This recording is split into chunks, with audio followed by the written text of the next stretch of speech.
Assalamualaikum warahmatullahi wabarakatuh. Alhamdulillahi rabbil alamin.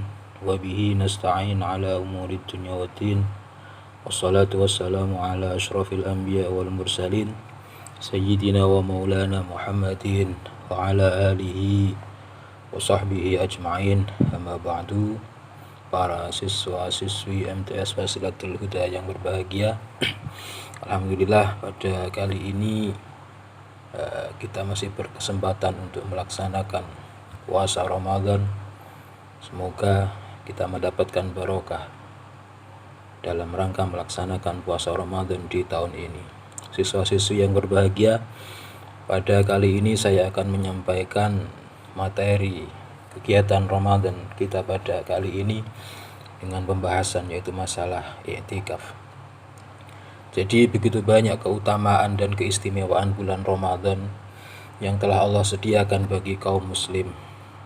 Pahala sunnah ditulis menjadi pahala fardu, dan pahala fardu menjadi berlipat-lipat.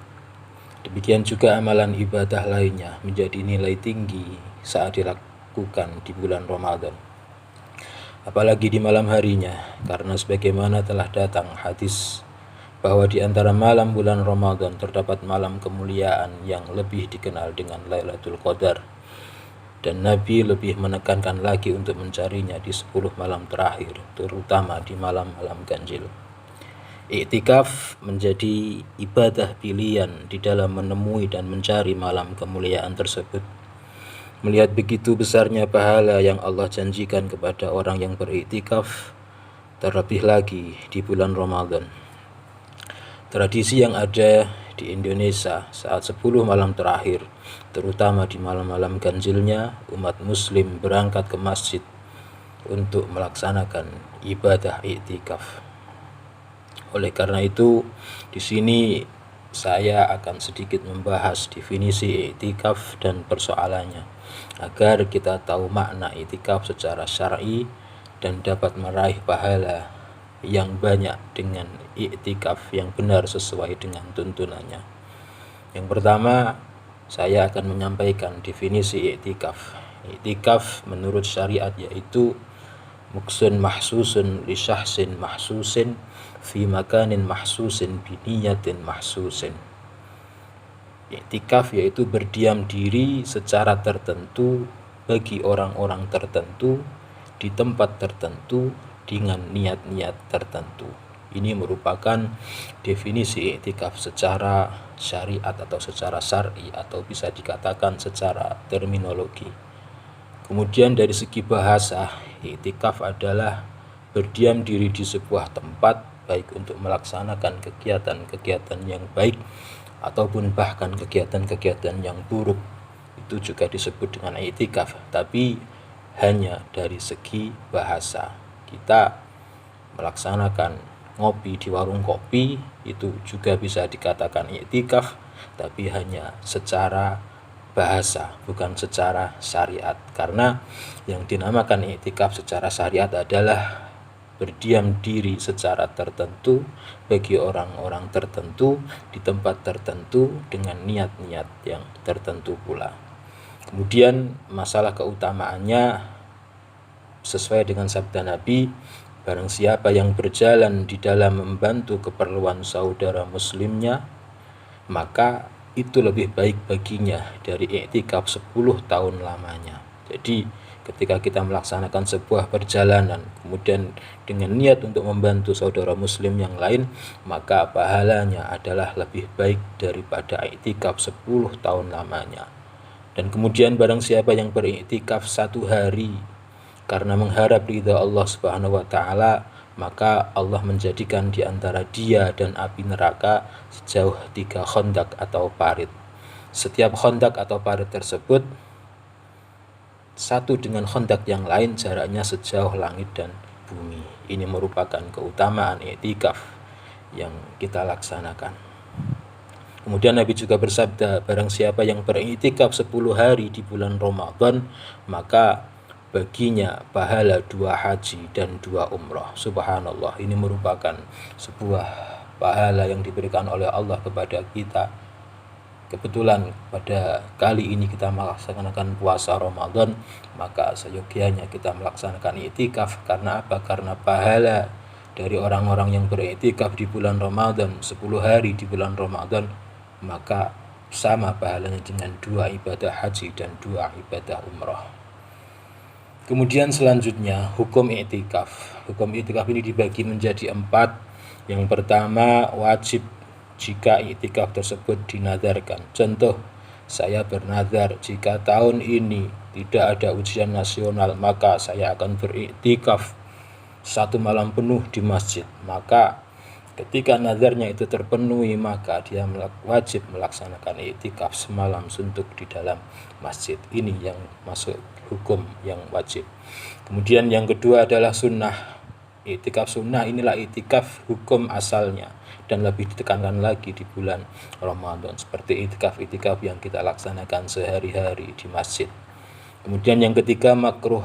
Iktikaf ini menjadi makruh, yaitu iktikafnya perempuan yang masih memiliki daya tarik dengan izin suami dan aman dari fitnah. Ini tetap dihukumi makruh. Kemudian yang keempat, haram, tapi iktikafnya masih sah, yaitu iktikafnya perempuan tanpa izin suami atau dengan izin suami tapi tidak aman dari fitnah. Iktikaf yang seperti ini hukumnya haram, tetapi iktikafnya tetap sah. Kemudian ada satu lagi haram dan tidak sah, yaitu iktikafnya orang-orang yang junub atau perempuan-perempuan yang sedang haid. Kemudian selanjutnya syarat iktikaf. Yang pertama tentunya adalah niat. Niat yang melaksanakan niat adalah hati. Hati kita berkata, nawaitul i'tikafa fi hadzal masjidi lillahi ta'ala. Saya niat i'tikaf di masjid ini karena Allah Ta'ala. Kemudian syarat yang kedua adalah suci dari hadas besar. Yang ketiga, berakal. Kok tiba-tiba di tengah i'tikaf ada orang yang beriktikaf kok kemudian tiba-tiba menjadi gila, maka batal i'tikafnya. Kemudian yang keempat, muslim atau Islam. Tentunya orang-orang non-muslim tidak sah untuk melaksanakan i'tikaf.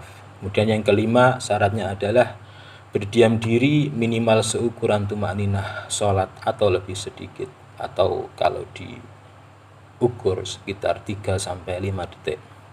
Kemudian 6, yaitu berada di dalam masjid. Maka tidak sah iktikaf di musola, di pondok, ataupun di tempat-tempat yang lain selain di masjid.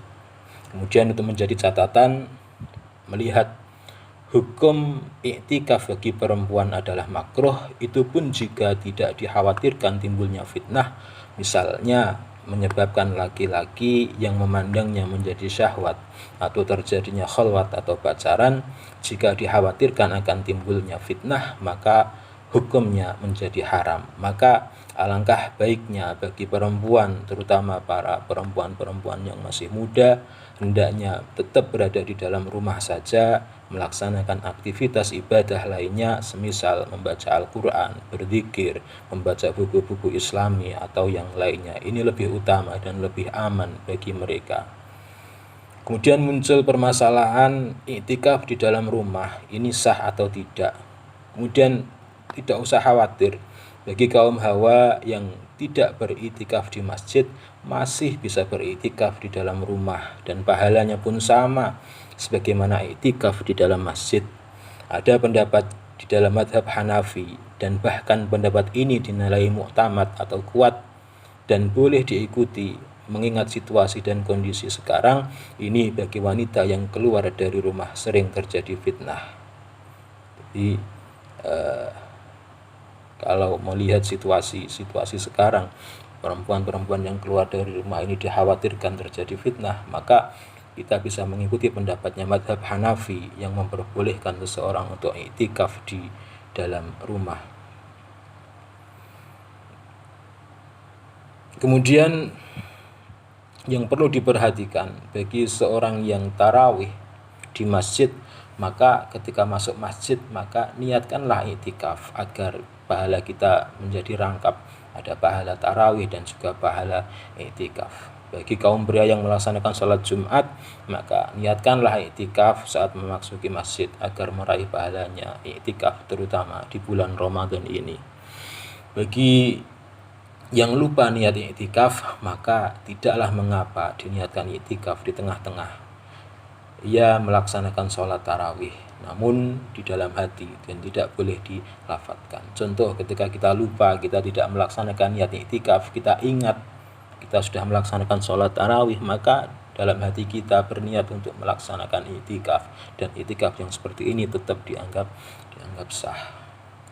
Para siswa-siswi MTS Wasilatul Huda yang berbahagia, semoga sedikit ini bisa bermanfaat. Ini kita ambil dari kitab At-Taqrirat As-Sadidah fil Masail Mufidah halaman 460.